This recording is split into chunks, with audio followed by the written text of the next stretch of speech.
เขาบ่ได้เป็นคือเจ้าบ่แม่นว่าเขาบ่ดีเขาคิดบ่คือเจ้าบ่แม่นว่าเขาโง่เขาบ่เฮ็ดคือเจ้าบ่แม่นว่าเขาผิดเขาบ่เชื่อฟังเจ้าบ่แม่นว่าเขาดื้อเขาบ่ย่างน้ำเจ้าบ่แม่นว่าเขาหลงทางเขาบ่มีคือเจ้าบ่แม่นว่าเขาด้อยกว่าอย่าเอาบรรทัดฐานของเจ้าของไปตัดสินคนอื่นเพราะสิ่งที่เราเห็นอาจเป็นคนละจุดกับที่เขายืน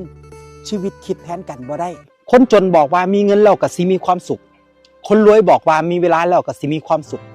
คนพิการบอกว่าถ้าย่างได้แล้วก็สิมีความสุขคนตาบอดบอกว่าถ้าแนมเห็นก็สิมีความสุขคนขอทานบอกว่าถ้ามีข้าวกินก็มีความสุขคนป่วยบอกว่าถ้ามีชีวิตรอดก็สิมีความสุขถ้ามื้อนี้เจ้ายังมีเงินมีเวลาย่างได้แนมเห็นมีข้าวกินและก็มีชีวิตอยู่เป็นหยังคือบ่ใช้ชีวิตให้มีความสุขสิได้บ่ต้องเสียดายเวลาที่ผ่านมาอีหยังดีๆก็เก็บไว้เป็นกำลังใจอีหยังไร้